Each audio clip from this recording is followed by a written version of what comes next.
오늘 말씀은 요한복음 3장 22절로부터 36절까지 말씀입니다. 우리 함께 읽겠습니다. 이후에 예수께서 제자들과 유대 땅으로 가서 거기 함께 유하시며 세례를 주시더라. 요한도 살렘 가까운 에논에서 세례를 주니 거기 물들이 많음이라. 사람들이 와서 세례를 받더라. 요한이 아직 옥에 갇히지 아니하였더라.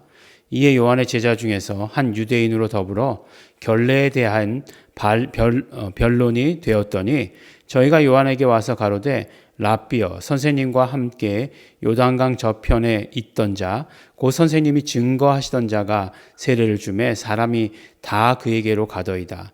요한이 대답하여 가로되 만일 하늘에서 주신 바 아니면 사람이 아무것도 받을 수 없느니라. 나의 말한 바 나는 그리스도가 아니요 그의 앞에 보내심을 받은 자라고 한 것을 증거할 자는 너희니라. 신부를 취하는 자는 신랑이나 서서 신랑의 음성을 듣는 친구가 크게 기뻐하나니 나는 이러한 기쁨이 충만하였노라. 그는 흥하여야 하겠고 나는 쇠하여야 하리라 하니라. 위로부터 오시는 이는 만물 위에 계시고 땅에서 난 이는 땅에 속하여 땅에 속한 것을 말하느니라.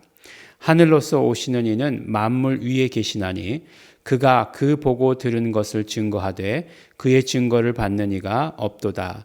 그의 증거를 받는 이는 하나님을 참되시다 하여 인쳤느니라. 하나님의 보내신 이는 하나님의 말씀을 하나니 이는 하나님이 성령을 한량없이 주심이니라. 아버지께서 아들을 사랑하사 만물을 다 그 손에 주셨으니 아들을 믿는 자는 영생이 있고 아들을 순종치 아니하는 자는 영생을 보지 못하고 도리어 하나님의 진노가 그 위에 머물러 있느니라. 아멘. 네, 계속해서 우리가 그 요한, 침례자 요한이 그 굉장히 성경의 요한복음에서 일찍 등장하는 걸 볼 수 있죠. 요한복음은 요한이 썼는데 또 침례자 요한이니까 이름이 같다고 해가지고 자주 소개시켜주고 많이 소개시켜주고 그런 것일까요? 네. 아재 개그죠. 네. 그렇지 않죠. 분명히 그 어떤 침례자 요한을 이야기할 때 침례자 요한에게 주어진 사명이 있어요. 그 사명이 무엇이었냐면은 바로 예수 그리스도의 길을, 이제 구약 이사야의 예언에 따르면 예수 그리스도의 길을 평탄케 하는 것, 오실 길을 예비하는 것이 요한의 사명이었고, 또 한 가지 예수 그리스도를 침례주는 것이 그의 사명이었어요. 그래서 그의 사명이 그의 부르는 호칭이 된 거죠. 네, 침례 요한. 네, 침례라는 말이 보통 단어지만 침례 요한 그러면은 세례 요한 그러면은 그게 이제 요한과 하나인 그런 어떤 고유 명사처럼 그렇게 되는 거죠. 고유 명사화 되는 거죠. 이것은 분명히 칭호지만 고유 명사화 되는 거죠. 그래서 뭐 이렇게 이야기할 때 이제 고유 명사라고 얘기할 때 예수 그리스도 이렇게 얘기하지 않습니까? 그리스도가 메시아라고 하는 그런 뜻을 가진 일반 명사지만 우리 온전히 예수님을 말하는 그런 고유 명사화 되었다라고 이렇게 이야기하죠. 그래서 그게 고유 명사화된 것이다라고 이렇게 이야기합니다. 그런 면에서 보면 예수 이름도 이제 그런 가능성을 갖고 있는 거죠. 다른 이름이 아닌 예수 이름 이렇게 하나로 묶어서 고유명사화 할 수 있는 것입니다. 근데 갑자기 이제 또 딴 얘기했죠. 사명 얘기하다가 지금 말씀드렸죠. 그러면 이 사명이 결국은 예수 그리스도를 드러내고 또 한 가지 마지막으로 있는 사명은 무엇이냐면 예수 그리스도를 증거하는 사명이에요. 예. 그는 빛이 아니고 빛에 대하여 증거하러 온 자다라고 이렇게 얘기했으니까 예수 그리스도를 증거하는 것이 사명이에요. 네, 그러면 그 사명에 초점 맞추고 그 사명을 위해서 사는 삶은 어떠해야 되는가라고 하는 것을 이야기해 주시고 계시는 거죠. 어떠해야 되는 것입니까? 그렇죠. 우리가 이제 침례자 요한의 그 사명을 이야기하면 이 말씀이 그냥 기억이 나요. 그는 흥하여야 하겠고 나는 쇠하여야 하리라. 예. 세례 요한의 겸손을 본받아야 된다라고 이렇게 이야기하는데 그런 쪽으로 그런 측면으로 접근하는 것보다는 우리가 결국 사명이라고 하는 것은 무엇인가? 그렇죠. 예수 그리스도께로 초점 맞추는 것이 사명이다.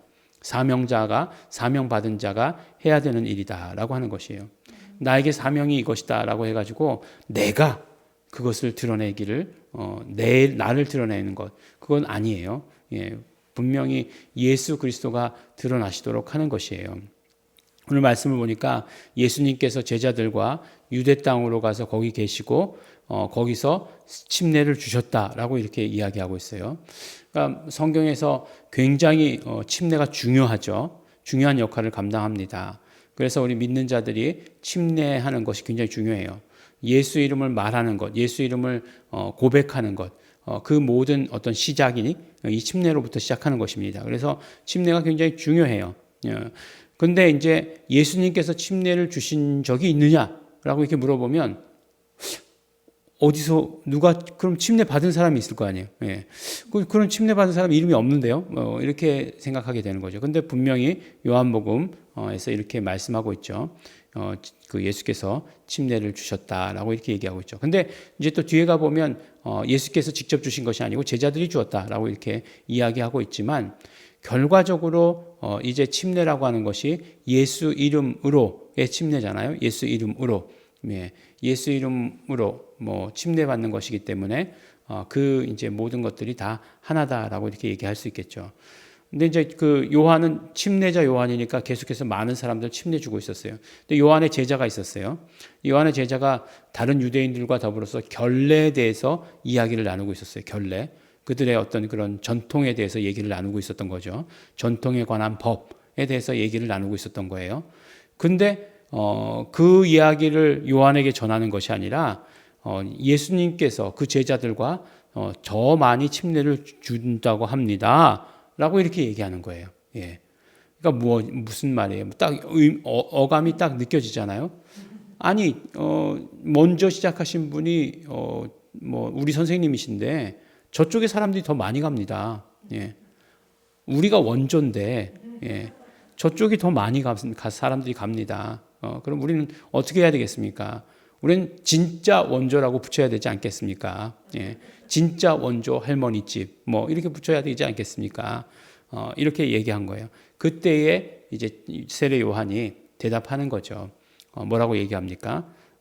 하나님께서 주신 바가 아니면 사람이 아무것도 받을 수 없느니라. 내가 그리스도라 한 분, 나는 그리스도가 아니고 내 그 앞에 보내심을 받은 자라고 한 것이 그분을 가리키는 것이다. 그러므로 나는 그는 흥하여야 하겠고 나는 쇠하여야 하리라. 나의 기쁨은 어떤 기쁨이냐? 신부를 취하는 자는 신랑이나 서서 신랑의 음성을 듣는 친구가 크게 기뻐한다. 나는 친구의 기쁨이다. 라고 이렇게 이야기하고 있는 것이죠. 근데 사실 이거 이렇게 이야기하지만 쉽지 않습니다. 우리 실제 삶 가운데서 하려면 쉽지 않습니다. 만약에 내가 막 그냥 잘 되는 사역을 하고 있었어요. 막 그냥 계속 부흥하고 있어요. 근데 저쪽에서 분명히 하나님의 사명이 저쪽에 있는 거예요. 예. 하나님의 뜻이 저쪽에 있어요. 그러면 저쪽을 더 높이는 게 나에게서 쉬울까? 예. 쉽지 않겠죠. 하지만 더 분명한 것은 무엇이냐면 그 현상을 바라보는 것이 아니라 나에게 주어진 사명이 무엇인가를 확실히 깨닫고 아는 것이 중요한 것이죠.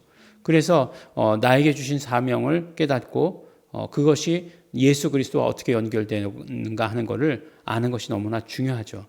예, 그걸 우리가 깨달으면 그러면은 정말 어떤 그 기쁨, 친구의 기쁨, 예, 신랑 옆에 서서 있는 친구의 그 기쁨에 동참할 수 있게 되는 것입니다.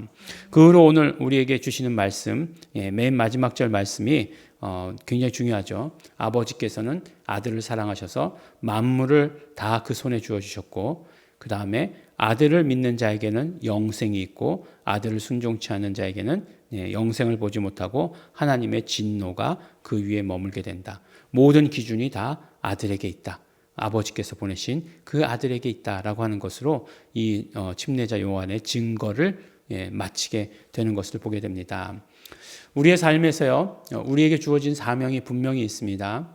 어떨 때는 그 사명 때문에 굉장히 흥하는 같이 느껴지기도 하고 어떤 때는 그 사명 때문에 굉장히 어려움을 당하는 것처럼 느껴지기도 합니다.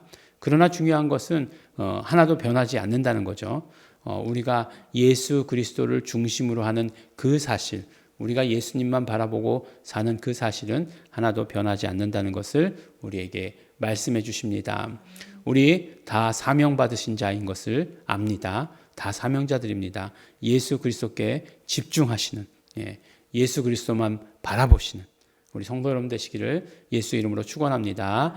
기도하겠습니다. 하나님 아버지 감사합니다. 우리의 마음과 뜻과 생각이 모두 예수 그리스도께 있음을 고백합니다. 하나님께서 우리에게 주신 사명, 그 사명에 집중케 하여 주시옵시고, 하나님 아버지 그렇기 때문에 우리의 환경이 변한다 할지라도, 지금 상황이 변한다 할지라도 예수님을 향한 우리의 시선은 변하지 않을 수 있도록 아버지 도와주시고 축복하여 주시옵소서. 오직 예수 그리스도는 언제나 흥하셔야 하겠사오니 하나님 아버지 나를 써 주시옵소서. 감사드립니다. 예수님 이름으로 기도드렸습니다. 아멘. 그러므로 이 시간에 기도하실 때 우리 세례 요한의 고백이 나의 고백이 되어야 할 줄 압니다. 예수 그리스도가 흥하여야 되겠고 나도 그러나 흥하여야 되겠습니다. 내가 흥하여야 되는 이유는 오직 예수 그리스도께 있습니다. 예수 그리스도를 증거하기 위해서입니다. 예수 그리스도를 증거하는 일에 나는 쓰임받기를 소원합니다. 성령님 써 주시옵소서. 우리 다 같이 통성으로 기도하시겠습니다.